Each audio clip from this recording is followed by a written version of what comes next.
2 ചേഞ്ചുകളുണ്ട് ടീമിൽ. വാഷിംഗ്ടൺ സുന്ദറിന് പകരം vice captain Axar Patel തിരികെ എത്തും. അപ്പോൾ ഇന്ന് ടാക്ടിക്കൽ ഡിസിഷനുകളൊന്നുമില്ല. 2 റിങ്കു സിംഗിന് പകരം സഞ്ജു സാംസൺ തിരികെ എത്തും. ചെപ്പോക്കിൽ അപ്പോൾ ഉയർന്ന ആരവം കേട്ടിരുന്നു. അതൊരു പശ്ചാത്തല സംഗീതം പോലെ സൂര്യകുമാർ യാദവിന്റെ ചിരിക്കൊപ്പം സ്ക്രീനിൽ തെളിഞ്ഞു. പ്രോട്ടിയാസിനെതിരായ ഒറ്റ തോൽവി കൊണ്ട് തീരുമാനങ്ങളൊക്കെ തിരുത്തേണ്ടി വന്നു സകലർക്കും. സഞ്ജു അഭിഷേകിനൊപ്പം ആ 22 വാര പിച്ചിലേക്ക് നടന്നെടുത്തു.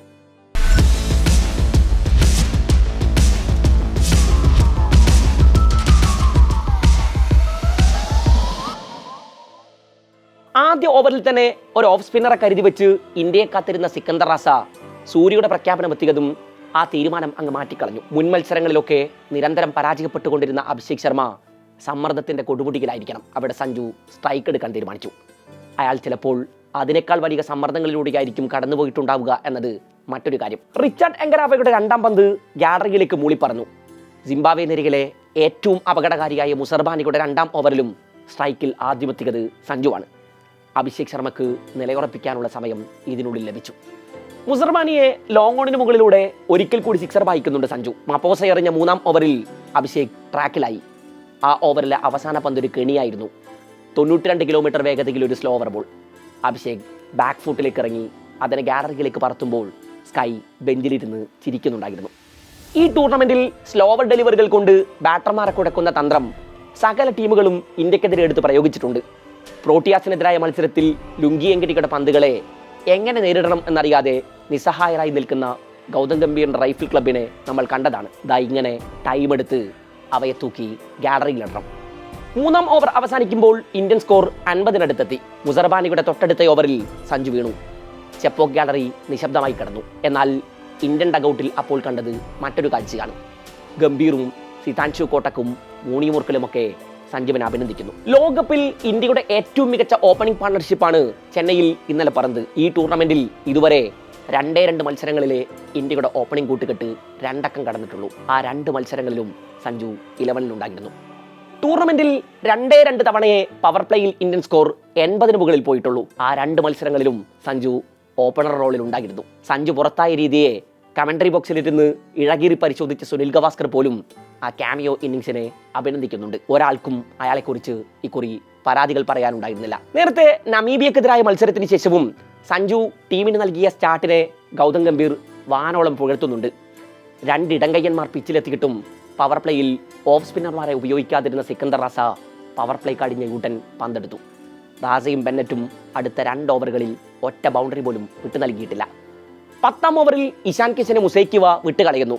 നേരത്തെ വിൻഡീസിനെതിരെ ഹെഡ്മേറിനെ പുറത്താക്കാനുള്ള സുവർണാവസരം നഷ്ടപ്പെടുത്തിയതും അയാളായിരുന്നു. 11ാം ഓവറിൽ അഭിഷേക് അർദ്ധ സെഞ്ചുറികൾ തൊട്ടു.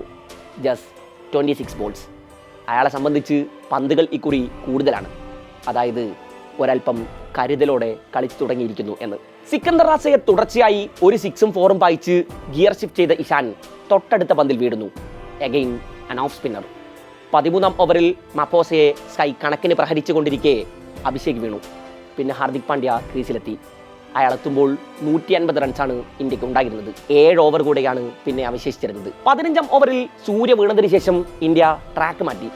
കളിക്ക് തൊട്ടു മുമ്പ് നെറ്റ്സിൽ പന്ത് നേരിടാൻ ഏറെ വിയർക്കുന്നത് കണ്ട തിലക് വർമ്മക്ക് കളത്തിലെത്തിയപ്പോൾ ആ പ്രശ്നങ്ങളൊന്നും ഉണ്ടായിരുന്നില്ല. 5ാം വിക്കറ്റിൽ തിലകും ഹാർദിക്കും ചേർന്ന് ഇന്ത്യൻ സ്കോർ ബോർഡിൽ ചേർത്തത് 84 റൺസാണ്. അതും വെറും 31 പന്തിൽ. ബ്രാഡ് ഇവാൻസ് എറിഞ്ഞ അവസാന ഓവറിലെ അവസാന 2 പന്തുകളും ഗാലറിയിൽ എത്തിച്ച് ഹാർദിക് അർദ്ധ സെഞ്ചുറികൾ തൊട്ടു. തിലക് അടിച്ച 44-ൽ 36 വന്നത് ബൗണ്ടറികളിൽ നിന്നാണ്. 4 സിക്സർ 3 4. 2 50 പാർട്ണർഷിപ്പുകൾ, 2 50കൾ. ക്രീസിലെത്തിയവരൊക്കെ ബാറ്റ് വീശിയത് 150-ന് മുകളിൽ സ്ട്രൈക്ക് റേറ്റിൽ. പവർ പ്ലേയിലും ഡെത്ത് ഓവറുകളിലും സ്കോർ ചെയ്തത് 80-ന് മുകളിൽ റൺസ്. 3 പേർ 200-ന് മുകളിൽ സ്ട്രൈക്ക് റേറ്റിൽ ബാറ്റ് വീശുന്നു. ഈ സ്കോർ ബോർഡ് കാണാനാണ് നമ്മൾ ഇത്രയും നാൾ കൊതിച്ചത്. അർഷദീപും ഹാർദിക്കും പവർ പ്ലേയിൽ മികച്ച രീതിയിലാണ് ഇന്ത്യക്കായി തുടങ്ങിയത്. അർഷദീപ് ആദ്യ 2 ഓവറിൽ വെറും ഒറ്റ ബൗണ്ടറിയാണ് വിട്ടു നൽകിയത്. 4 ഓവർ അവസാനിക്കുമ്പോൾ സ്കോർ ബോർഡ് കണ്ടത് 25 റൺസ്. മർമാനിയെ വീഴ്ത്തി അക്സർ പട്ടേലാണ് വിക്കറ്റ് വേട്ട തുടങ്ങിയത്. അതേസമയം ബെന്നറ്റ് മറുവശത്ത് നിലയുറപ്പിച്ചിട്ടുണ്ടായിരുന്നു. ഇടക്കിടക്ക് അയാൾ എരിഞ്ഞു കത്തിക്കൊണ്ടിരുന്നു. ശിവൻ ദുബെയാണ് ബെന്നറ്റിന്റെ ബാറ്റിന്റെ ചൂട് ആവോളം അറിഞ്ഞത്. 4 6ഉം 3 4ഉമാണ് ദുബൈക്കെതിരെ മാത്രം ബെന്നറ്റ് പായിച്ചത്. 23 ആയിരുന്നു ദുബൈയുടെ എക്കോണമി. വരുൺ ചക്രവർത്തി വഴങ്ങിയ റൺസും ഒരാശങ്കയായി കിടപ്പുണ്ട്. കഴിഞ്ഞ 2 മത്സരങ്ങളിലും അയാൾ അത്യാവശ്യം തല്ലുവാങ്ങിയിട്ടുണ്ട്. സിംബാബ്വെക്കെതിരെ 3 സിക്സറുകളാണ് വരുൺ വഴങ്ങിയത്. ഹാർദിക് പാണ്ഡ്യയ്ക്കും ജസ്പ്രീത് ബുംറയ്ക്കും ഓരോ ഓവർ വീതം ബാക്കിയുണ്ടായിരിക്കെ ശിവൻ ദുബെക്ക് എന്തുകൊണ്ടാണ് സ്കൈ അവസാന ഓവർ എറിയാൻ കൊടുത്തത് എന്നറിയില്ല. നെറ്റ് റൺ റേറ്റിൽ ഇപ്പോഴും ഇന്ത്യ മൈനസിലാണ് കിടക്കുന്നത് എന്നോർക്കണം. ഈഡൻ ഗാർഡൻസിൽ വിൻഡീസിനെതിരെ ജയിച്ചാൽ ഇന്ത്യ സെമി ടിക്കറ്റ് എടുക്കും. കാലാവസ്ഥാ പ്രവചനങ്ങളിലൊന്നും ഞായറാഴ്ച കൊൽക്കത്തയിൽ മഴയ്ക്ക് സാധ്യതയില്ല. ഇന്നലെ വിക്കറ്റ് കീപ്പറുടെ റോളിൽ സഞ്ജു ആയിരുന്നു. അവസാന ഓവറിൽ മുസൈക്കിവയെ പുറത്താക്കാൻ അയാൾ പറന്നെടുത്ത ക്യാച്ച് സോഷ്യൽ മീഡിയയിൽ ആരാധകർ ആഘോഷമാക്കി. ടൂർണമെന്റിൽ പല കുറി വിക്കറ്റിന് പിറകിൽ ഇഷാൻ കിഷൻ സ്ട്രഗിൾ ചെയ്യുന്നത് കണ്ടിട്ടുണ്ട് നമ്മൾ. സിംബാബ്വെക്കെതിരെ ഇറങ്ങിയ കോമ്പിനേഷൻ ടൂർണമെന്റിലെ അവശേഷിക്കുന്ന മത്സരങ്ങളിലും ഇന്ത്യ തുടരുകയാണെങ്കിൽ സഞ്ജു തന്നെയായിരിക്കും ഇനിയും വിക്കറ്റിന് പിറകിലുണ്ടാവുക. ലോകകപ്പിലെ ഇന്ത്യയുടെ ഏറ്റവും മികച്ച സ്കോറാണ് ഇന്നലെ ചെപ്പോക്കിൽ പിറന്നത്. T20 ക്രിക്കറ്റിൽ ഇന്ത്യയുടെ മികച്ച 5ാമത്തെ സ്കോർ. കുട്ടി ക്രിക്കറ്റിൽ ഇന്ത്യ കുറിച്ച ഉയർന്ന 5 ടോട്ടലുകളിൽ 4ലും ഓപ്പണർ റോളിൽ മലയാളികളുടെ സ്വന്തം സഞ്ജു സാംസൺ ഉണ്ടായിരുന്നു എന്ന കാര്യം മറന്നുപോകരുത്. സോ ഈ കോമ്പിനേഷൻ തുടരട്ടെ, പിഴവുകൾ ആവർത്തിക്കാതിരിക്കട്ടെ. കരീബിയൻ കടമ്പയും കടന്ന് ടീം ഇന്ത്യ സെമിയിൽ പ്രവേശിക്കട്ടെ.